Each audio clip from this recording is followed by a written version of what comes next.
जाए। तो हम लोग श्रीमद् भागवतम से नित्य पाठ कर रहे हैं। प्रथम स्कंद 18वां अध्याय, जहाँ महाराज परीक्षित को एक ब्राह्मण बालक श्राप देते हैं। तो हम देखा कि किस प्रकार भगवान के भक्तों की महिमा होती है, भगवत कथा की महिमा होती है।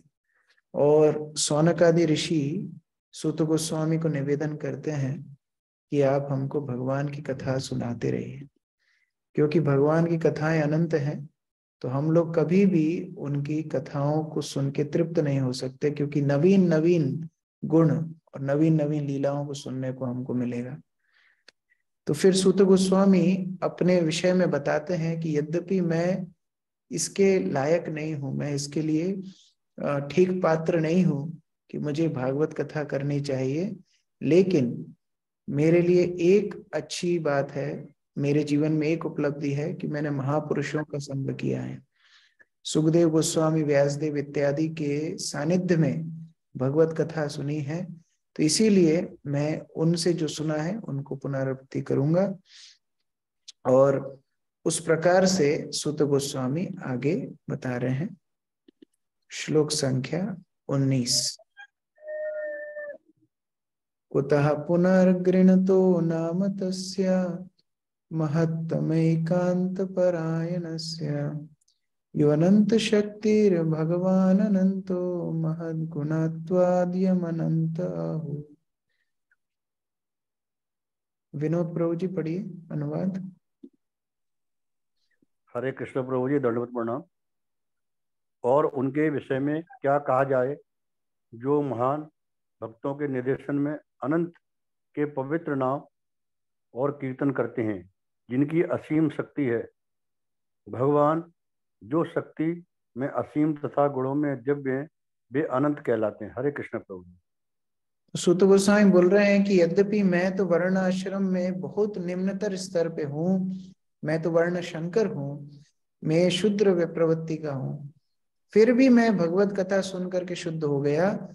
तो ऐसे महान भक्तों का क्या कहना, जो अनंत भगवान के अनंत पवित्र नामों का कीर्तन सतत करते रहते हैं, तो वो कितने दिव्य और पवित्र होंगे। इस प्रकार सूत गोस्वामी बता रहे हैं। सुजाता माता जी तात्पर्य पढ़िए।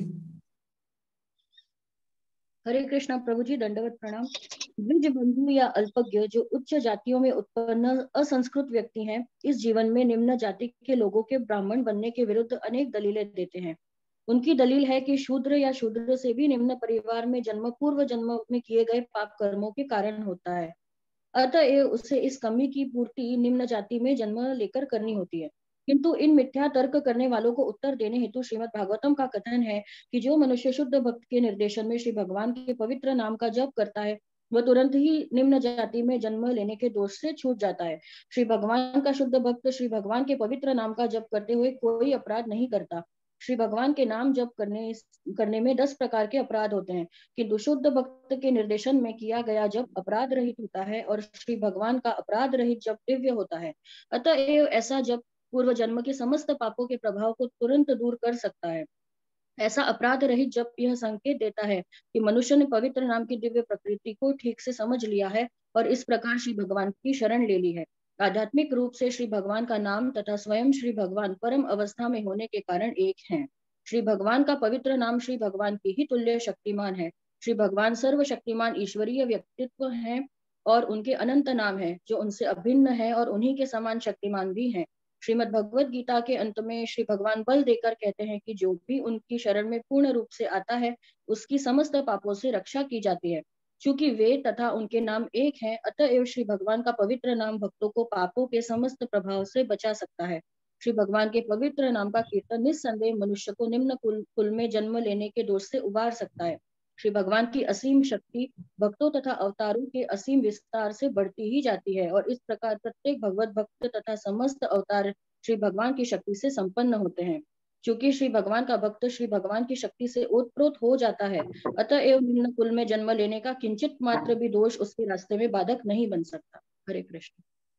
तो भगवान और भगवान के नाम क्योंकि अभिन्न है, तो जिस प्रकार भगवान उपस्थित कहीं पर हो जाए तो वह स्थान, वह परिस्थिति, वह व्यक्ति पूर्ण रूप से शुद्ध हो जाता है। उसी प्रकार से भगवान का नाम यदि कोई व्यक्ति अपराध रहित करता है, 10 नाम अपराध हैं, हम लोग रोज उनको बोलते हैं, ये अपराधों से बचकर जब भगवान के शुद्ध नाम का कोई जप करता है तो ऐसा व्यक्ति किसी भी परिस्थिति में हो वह पूर्ण रूप से शुद्ध हो जाता है और भगवत्ता को प्राप्त कर लेता है भगवान की कृपा से। एतावतालम नानुसुचितेन पुनः हित्वेतरान् प्रार्थयोतो विभूतिर् यस्यांग्रिरेणुं जुषतेऽनुभुषा। सुमन माता जी पढ़िए।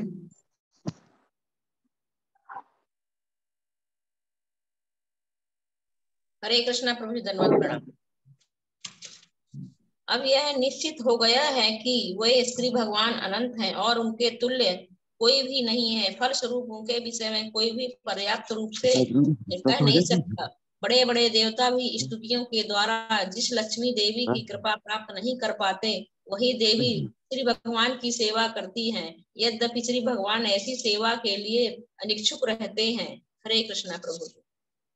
तो भगवान के अनंत गुणों की कीर्ति बखान करते हुए एक उदाहरण दे रहे हैं कि भगवान किस प्रकार इतने महिमा मंडित हैं, क्योंकि जो लक्ष्मी के पीछे पूरे देवी देवता, पूरे जीवात्माएं सब पीछे पड़े हुए हैं, वह लक्ष्मी देवी भगवान के चरण दबाती है और भगवान उदासीन रूप से वहां पर विश्राम करते हैं।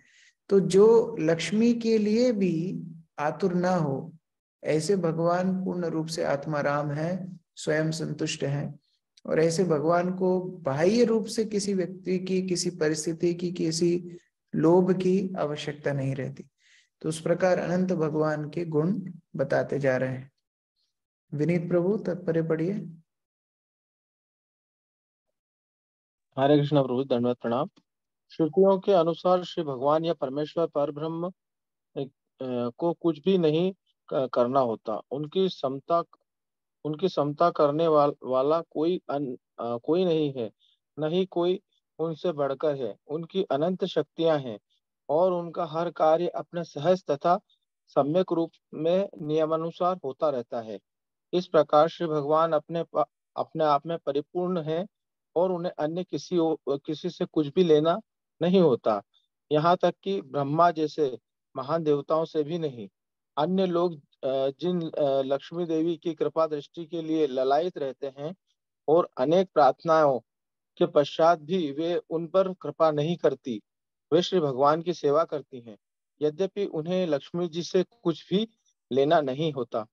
परमेश्वर अपने गर्भोदक्षाय विष्णु रूप में ब्रह्मा को अपनी नाभि से निकले कमल से भौतिक संसार के प्रथम जीव के रूप में जन्म देते हैं, लक्ष्मी देवी के गर्भ से नहीं, जो उनकी सेवा में निरंतर लगी रहती हैं। उनकी पूर्ण स्वतंत्रता तथा परिपूर्णता के ये कुछ उदाहरण हैं। उन्हें कुछ करना नहीं होता। इसका अर्थ यह नहीं है कि वे निराकार हैं। वे दिव्य रूप से अचिंत्य शक्तियों से इतने परिपूर्ण हैं कि केवल उनके इच्छा करने मात्र से सब कुछ हो जाता है। उन्हें कोई शारीरिक या निजी प्रयास नहीं करना होता। इसीलिए वे योगेश्वर अर्थात समस्त योगिक शक्तियों के स्वामी कहलाते हैं। हरे कृष्णा प्रभु। हर जीव दूसरों के ऊपर परतंत्र, दूसरों के ऊपर निर्भर करता है, लेकिन भगवान स्वतंत्र है। भगवान पूर्ण रूप से स्वयं के ऊपर ही निर्भर है, दूसरे के ऊपर निर्भर नहीं है। अथापि यत्पादनहावशिष्टं जगत विरिञ्चोपहृता न भाव शेषं पुनाति अन्यतमो मुकुन्दात् को नाम लोके भगवत पदार्थः। राजीव प्रभु पढ़िए। हरे कृष्ण भाई, धन्यवाद प्रणाम। भगवान श्री कृष्ण के अतिरिक्त भला ऐसा कौन है जो परमेश्वर कहलाने के योग्य हो। ब्रह्मा जी ने उनके पांव के नाखूनों से निकलने वाले जल को भगवान शिव जी को मस्तक पर ग्रहण करने के निमित्त एकत्र किया। यही जल गंगा नदी शिवजी समेत सारे ब्रह्मांड को शुद्ध बना रहा है। अभी दूसरा उदाहरण दे रहे हैं। पहला उदाहरण दिया, जिस लक्ष्मी के पीछे सब भाग रहे हैं वह लक्ष्मी भगवान के पाद सेवन कर रही है। और दूसरा उदाहरण दे रहे हैं कि जो गंगा से सारे जीव पवित्र होते हैं, भगवान शिव जिनको मस्तक पे धारण करते हैं, वह भगवान के चरण कमलों को धो करके निकली है। तो उस प्रकार से दूसरे उदाहरण देकर के बता रहे हैं कि किस प्रकार भगवान के गुण हैं। अनीता माता जी तात्पर्य पढ़िए। हरे कृष्ण प्रभु जी, धन्यवाद प्रणाम। अज्ञानियों द्वारा वैदिक साहित्य में अनेक देवों की अवधारणा सर्वथा भ्रांत है। भगवान एक एवं अद्वितीय हैं, लेकिन वे अनेक प्रकार से अपना विस्तार करते हैं और इसकी पुष्टि वेदों में होती है। भगवान के ऐसे विस्तार असंख्य हैं, लेकिन उनमें से कुछ जीव भी हैं। जीव भगवान के पूर्ण अंशों के समान शक्तिशाली नहीं होते, अतः दो प्रकार के विस्तार अंश होते हैं। ब्रह्मा जी सामान्यतः जीवों में से एक हैं और शिव जी भगवान तथा जीवों के बीच माध्यम स्वरूप हैं। दूसरे शब्दों में ब्रह्मा जी तथा शिव जी भी जो देवताओं में अग्रणी हैं, भगवान विष्णु के तुल्य या उनसे बढ़कर नहीं है। लक्ष्मी देवी तथा ब्रह्मा एवं शिव जैसे शक्तिमान देवता विष्णु अथवा भगवान कृष्ण की आराधना में लगे रहते हैं। अतः मुकुंद भगवान कृष्ण के अतिरिक्त और कौन अधिक शक्तिशाली हो सकता है जो यथार्थ रूप में पूर्ण पुरुषोत्तम भगवान कहला सके। लक्ष्मी जी, ब्रह्मा जी तथा शिव जी स्वतंत्र रूप से शक्तिमान नहीं है, वे परमेश्वर के विस्तार रूप में ही शक्तिमान हैं। वे सभी भगवान की प्रेममयी दिव्य सेवा में लगे रहते हैं और उन्हीं की तरह सारे जीव भी। भगवान के पूजक भक्तों के 4 संप्रदाय हैं, जिनमें से ब्रह्म संप्रदाय, रुद्र संप्रदाय तथा श्री संप्रदाय प्रमुख हैं, जो क्रमशः ब्रह्मा, शिव तथा लक्ष्मी से प्रत्यक्ष आते हैं। इन तीनों के अतिरिक्त एक चौथा संप्रदाय कुमार संप्रदाय है, जो सनत कुमार से आता है। ये चारों मूल आज भी भगवान की दिव्य सेवा में लगे हुए हैं और ये सभी घोषित करते हैं कि भगवान कृष्ण या मुकुंद ही पूर्ण पुरुषोत्तम परमेश्वर हैं और अन्य कोई व्यक्ति न तो उनके समान है न उनसे बढ़कर है। कई बार सनातन धर्म को बहु ईश्वरवादी बोलकर लोग व्याख्या देते हैं, लेकिन बहु ईश्वरवादी नहीं है सनातन धर्म। ईश्वर एक ही है, जो पूर्ण पुरुषोत्तम भगवान श्री कृष्ण है, जिनके चरणों से निकलने वाली गंगा को कमंडल में धारण करते हैं ब्रह्मा जी। अब किसी के पैर को धुआ हुआ जल अगर कोई अपने कमंडल में रखे तो ये अपने आप में सिद्ध करता है कि वो उनसे वरिष्ठ है। और फिर उसी कमंडल का जल जब छोड़ा जाता है भूमंडल के ऊपर, तो भगवान शिव अपनी जटाओं में धारण करते हैं और फिर सभी देवी देवता इत्यादि उस जल से पवित्र होते हैं। और प्रभुपाद एक और उदाहरण दे रहे हैं कि 4 संप्रदाय जो वैष्णव संप्रदाय हैं, उनके नाम है ब्रह्म संप्रदाय, यानी ब्रह्मा जी से शुरू हुई। तो पहले प्रथम वैष्णव ब्रह्म संप्रदाय में ब्रह्मा जी स्वयं, फिर रुद्र संप्रदाय जो भगवान शिव से शुरू हुई, तो भगवान शिव स्वयं वैष्णवानाम यथा शंभु परम वैष्णव है। श्री संप्रदाय लक्ष्मी जी से शुरू हुई, तो लक्ष्मी जी परम वैष्णव है श्री संप्रदाय में। और कौमार संप्रदाय चतुष्कुमार, वह पूर्ण पुरुषोत्तम भगवान श्री कृष्ण के परम वैष्णव भक्त हैं। तो इस प्रकार अनेक अनेक उदाहरणों से हम समझ सकते हैं कि भगवान अद्वितीय हैं और इस प्रकार से उनके बराबर कोई नहीं है, उनसे बड़ा कोई नहीं है।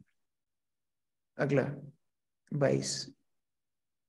यत्रानुरक्ता सहसैव धीरा व्यपोह्य देहादिषु संगमूढम् ब्रजन्ति तत्पारमंस्यानमन्त्यम् यस्मिन् अहिंसोपशमः स्वधर्मः। आशीष प्रभु पढ़िए। हरे कृष्ण प्रभु जी, दंडवत प्रणाम। परम भगवान श्री कृष्ण के प्रति अनुरक्त आत्म संयमी पुरुष स्थूल शरीर तथा सूक्ष्म मन सहित एकाएक भौतिक आसक्ति से ओतप्रोत संसार को त्याग सकते हैं और जीवन के संन्यास आश्रम की सर्वोच्च सिद्धि प्राप्त करने के लिए बाहर चले जाते हैं, जिसके फलस्वरूप अहिंसा तथा वैराग्य उत्पन्न होते हैं। हरे कृष्ण प्रभु जी।